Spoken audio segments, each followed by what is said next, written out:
I'm not quite sure how Sabbath, this resting place, will come to you. You know,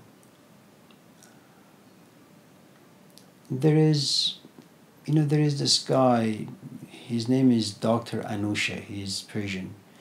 Recently he's become relatively popular because of the way he talks and his analogies about life and what people need to do.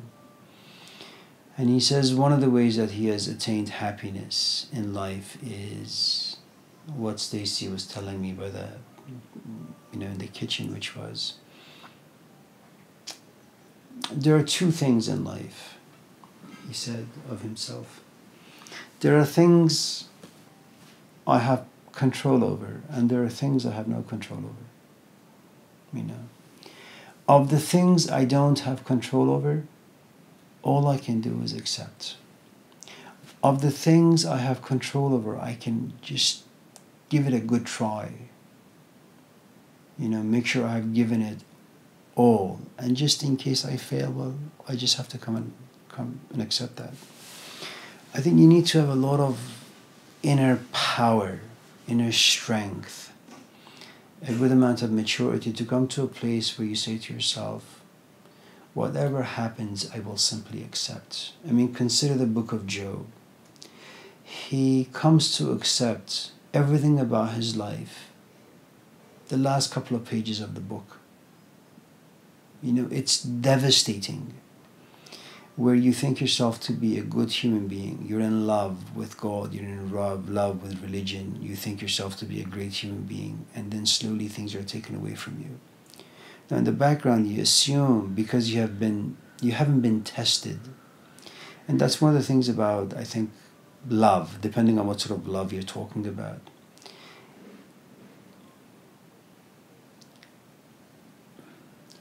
If you consider love to be gold, for example, it wants to make sure that the container that's going to be holding it is one that's worthy of it. And so love always tests and always challenges the human being. And most often we just fail because it's just way, way, way too much. It's far too burdensome. There are too many unknowns,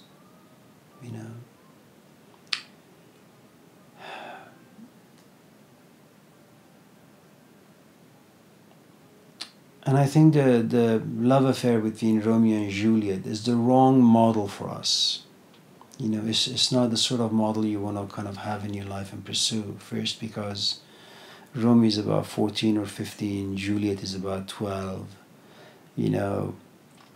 It's not like today they go out on dates for 2 months and they say, I love you. Romeo looks at Juliet for like 10 seconds. He's inspired. Juliet looks at Romeo for like 5 seconds. She inspired.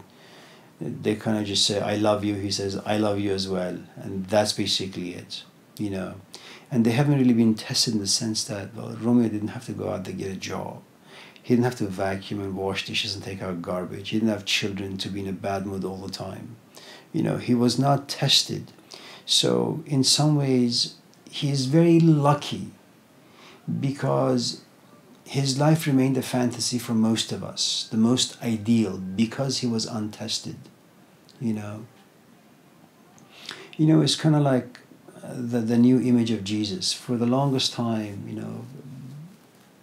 because we were scientifically relatively primitive, we kind of accepted the fact that, well, here is, Jesus. He's got long, blonde hair, beautiful blue eyes, chiseled, face, and he's got like, six-pack, and he kind of looks like Arnold Schwarzenegger in a really majestic way, And so these anthropologists and sociologists come together and they say, okay, well, let's figure out what 2,000 years ago, someone in the Middle East, in the desert, what does, desert and the heat and the sun, what did they do to the skin, to the face of a human being?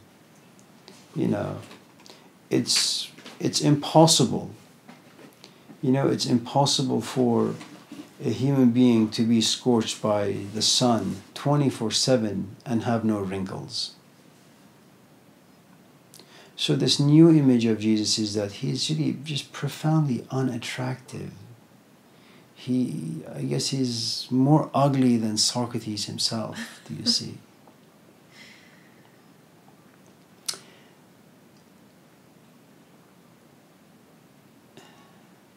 And then imagine, like you're a pastor of a church, and you say, well, okay, I'm going to go with the signs of the day.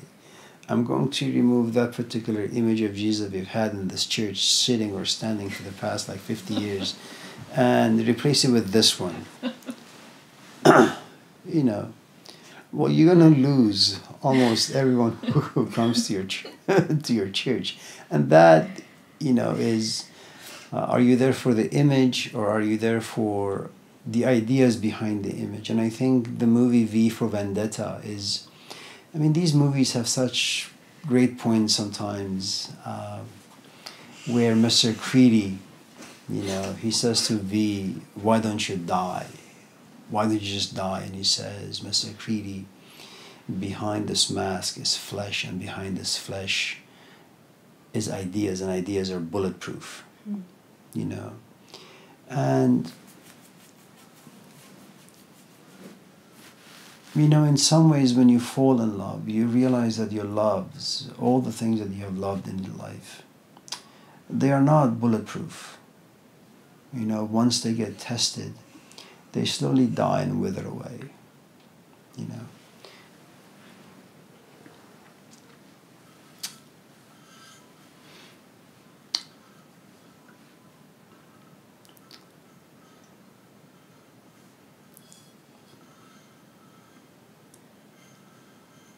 It's a curious thing, how someone like Bhai Sahib, or once someone like Irina falls in love with Bhai Sahib in a way that nothing can touch this particular emotion. It remains intact and innocent and pure and vibrant. And she's willing to sacrifice for 700 pages. And most of the book is just filled with doubts. She's just angry, and she has every right to be angry.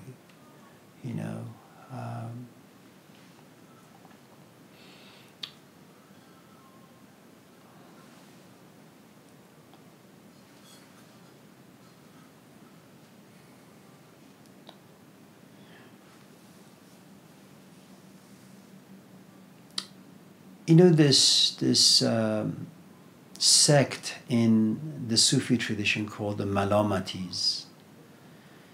Malamat means calamity, means simply to suffer,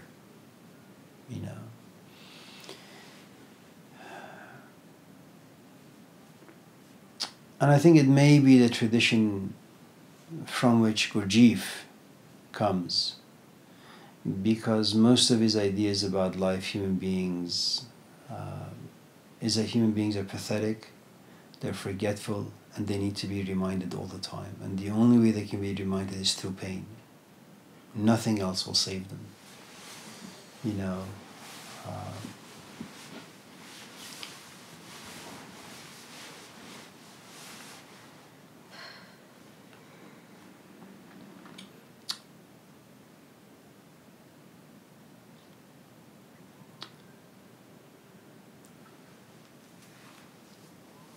I had my beard for about, 2, 3, 4 months. I began to miss my face.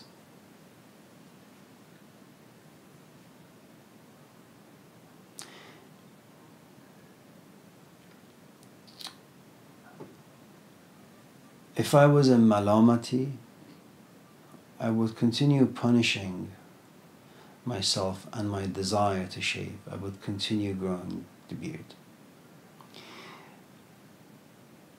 because it would indicate my devotion to something that is not sensory.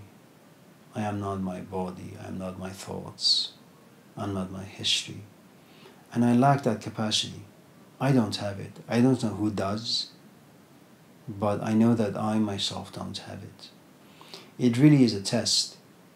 It is a test of devotion.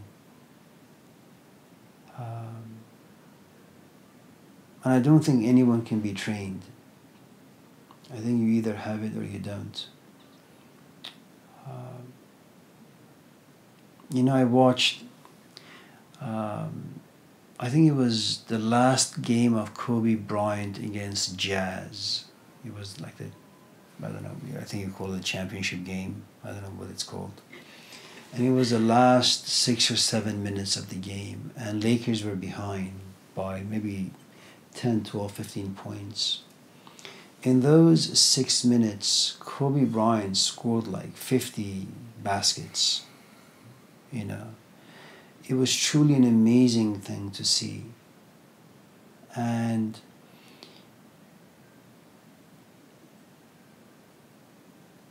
he wasn't noticing the way people were reacting to him.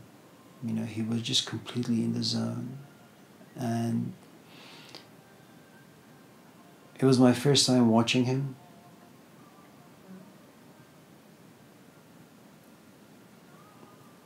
And in some ways it was like kind of reading the gospel, because the intensity of the things that Jesus was saying in the gospel, it kind of resembled very much like the way Kobe Bryant was.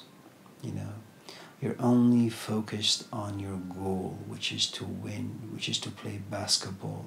Not even to win, but just to play basketball.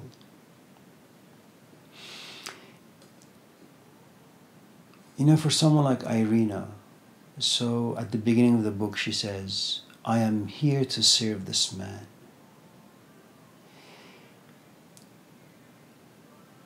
To be completely devoted to that idea means fear, doubt, disbelief, uncertainties will never enter. But Kobe Bryant is a physical human being. He could, and they were saying near the end of the game, I don't know if he's able to score the free throws because his legs may be tired, his arms may be tired. As long as you have a physical body, you are going to suffer some exhaustion. And so what you see in the book is that despite her intense love for this man, she gets exhausted. It's just too much. She wants answers, but she doesn't have the patience to sit in darkness so that answers could come to her gradually, slowly. So she begins to blame him. And I think these are just, I think every craft has its own tricks. Every craft has its own skills that you have to learn. And I think this particular craft, which is the quest to know oneself, there are some things that we know we can see, touch, and taste and smell. There are many things that we can't. And I think Kierkegaard was right in the sense that you must at all times take a leap of faith. You can't see, you can't taste, you can't touch, you can't smell. But something inside you must have enough faith, enough love, enough devotion that says, I'm just going to go and do it. And if I fall, I fall. The saying in the gospel, unless you become a child, you can't enter the kingdom of God. Children have no idea where the parents are taking them. But because of their relationship, they simply hold the hand and they walk with their dad or their mom.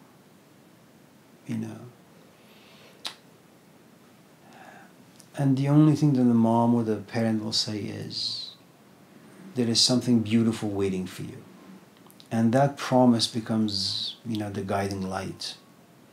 It may be that the kid will not like it. Today we were walking and Yusuf says, I want to go to the toy store. Okay, you're not buying, only looking. Yeah, I'm only looking. So we go there.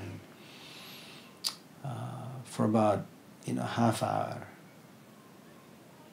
He wants to reach the promised land, which is, I want the toy. I say, no, we got you a toy yesterday. Today you live in poverty.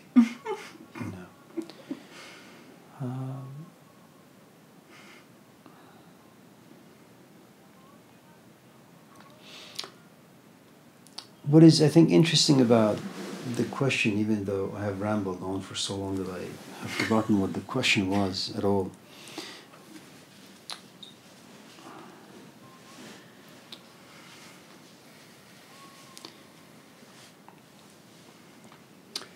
The question is founded on pain, you know.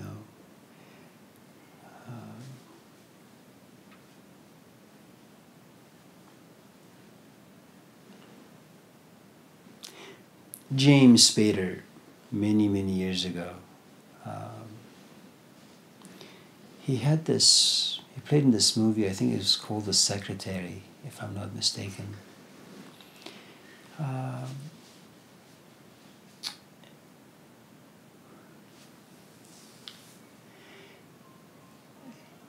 He kept changing, you know, the people who would work for him. And because he had a tendency of just abusing every secretary that would enter into his office. And when this woman comes in, she was really in need of money and job and all that. You know, she writes a letter for him and she types a letter, you know. He's a lawyer and he violently approaches her with the letter in his hand, and you know, he circled various parts of the letter with in red. The punctuation is bad here and the grammar is bad there. And he verbally abuses her. Are you stupid? Have you never gone to school? Don't you speak English? And this woman kind of just bows her head, says, I'm sorry, I will fix that. And this happens throughout the movie for like an hour and a half. And then he physically also hits her. I mean, he really does. But at a certain point, she came to realize that she has fallen in love with him. You know?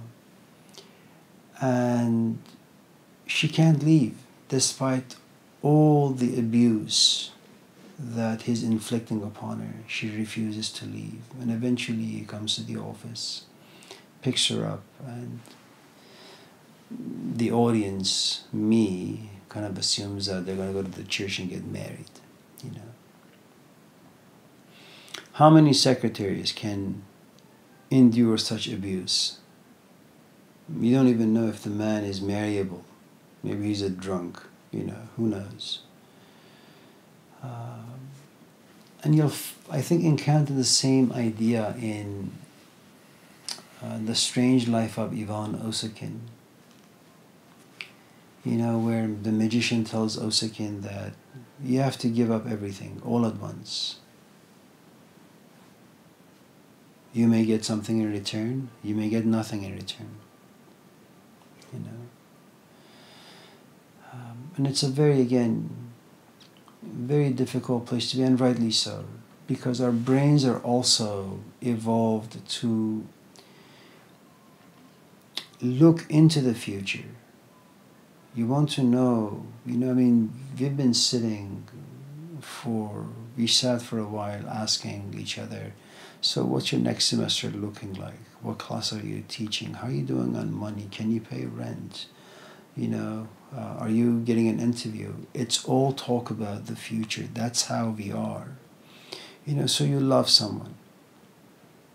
And you go to them and say, you know, I've been with you for 2 years. I really love you. Do you love me? Do you like me? Can you just tolerate me? You know? And what you're saying is, you know, it's too dark in here. I need some answers. You know? And even if the person says yes to you,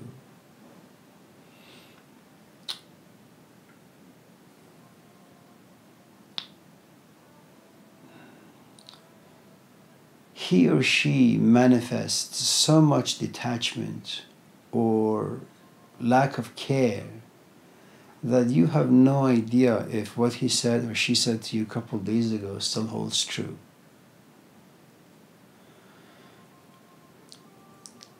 You know, there is I think this other very difficult component about people like Bhai Sahib, people like Mahatma Gandhi, people like Jesus and Muhammad, that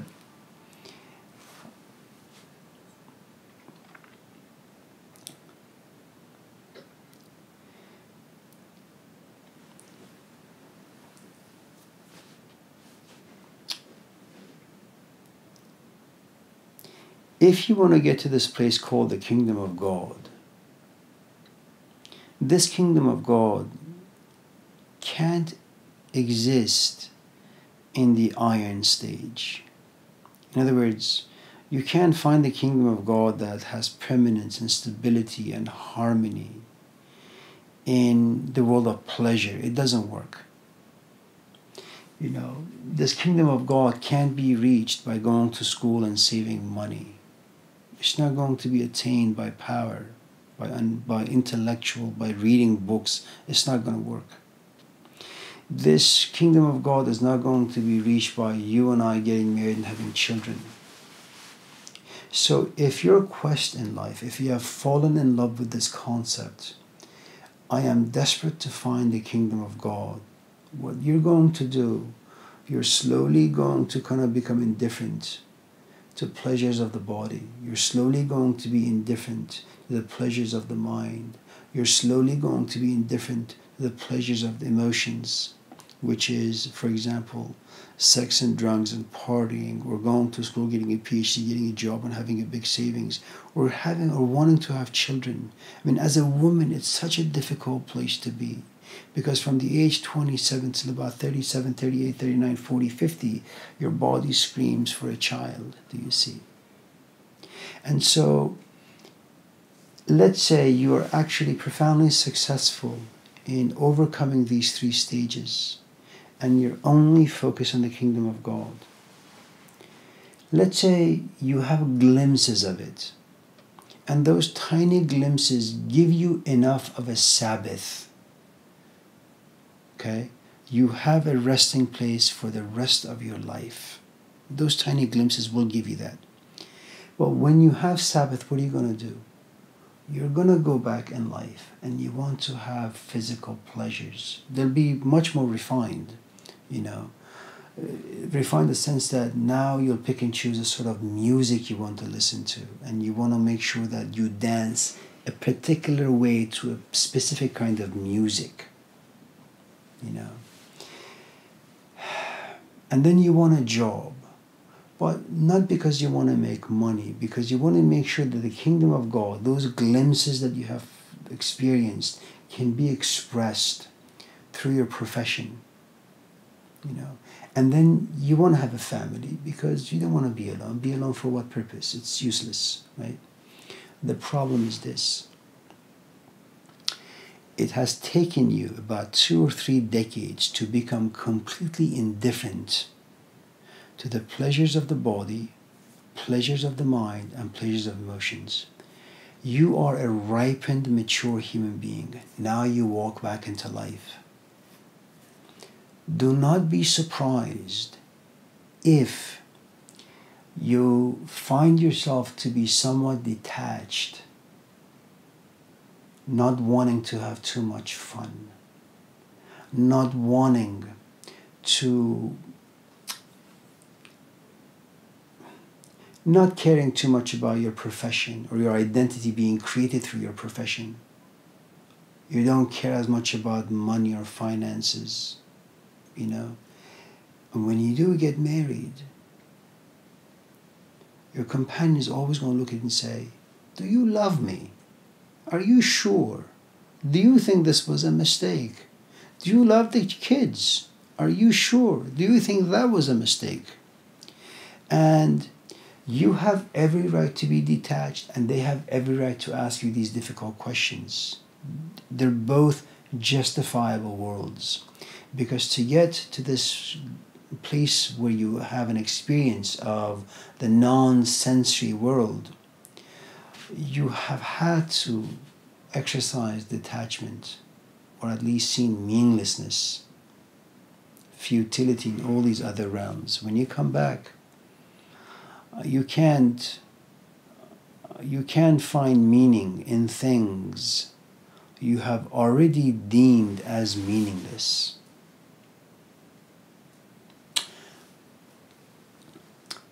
I remember some years ago I was sitting in the office. This is at, Laney, and someone knocks on the door, and it was a student of mine from many, many, many years ago. And she comes and says, I was thinking about all the lessons that you had given me, and I didn't understand then, but I've kind of been reflecting on them, and I want to start again. I want to do this all over again. And I look at her and say, I can't do it. There was once a momentum, there was once a relationship that I found meaningful. I don't find that meaningful anymore. And because I don't find it meaningful, I can't invest time with you in a meaningful way. I can't be around you in a meaningful way. So once you conclude that something has no value for you, okay, it's always going to stay that way. I mean, if your quest is about the gold, about self-knowledge and all that stuff, I'm not talking about these ridiculous things that people kind of do on a daily basis. It's kind of like the movie The Wrestler, when he's young and handsome and filled with energy. He says, I don't really need a family. My family is an obstacle to my life, which is I want to be a wrestler. When he's sick and he's about to die, all of a sudden his family becomes most valuable. That's not what I'm talking about.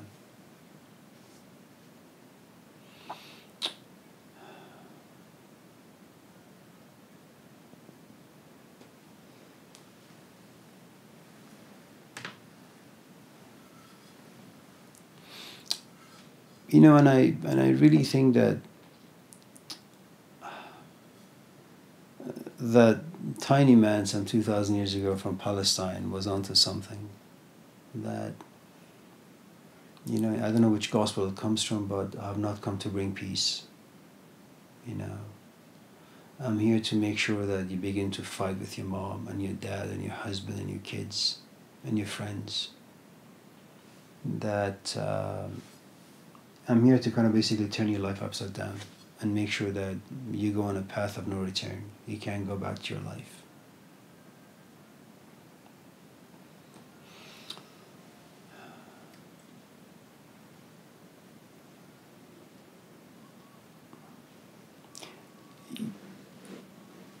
If you are a kid from Italy at the age of 18, it doesn't matter whether you like your parents or not. And you just leave because you have found the ideas of, say, Gurdjieff very interesting. And 18, when you're a young adult, you're very impressionable. You look at your parents and you say, well, I certainly don't want to become like them. You'll go to school and you kind of listen to your instructor and say, well, damn, they're really boring. If I'm going to spend all this time getting a PhD and turning out to be like them, I'd rather remain uneducated, at least academically speaking. So you enter the world of Gurdjieff. And what does Gurdjieff tell you? Use life, but don't let life use you. I mean, that's really just the main idea of the fourth way school. Life is this vicious, hypnotic force that keeps you asleep, turns you into a machine. Don't be like that. Grow up, and the only way you can grow up is by having a good amount of pain inside you. But be mature enough to contain the pain. Don't express the pain. Just keep it to yourself. It's your pain. Carry it maturely, with dignity, nobility.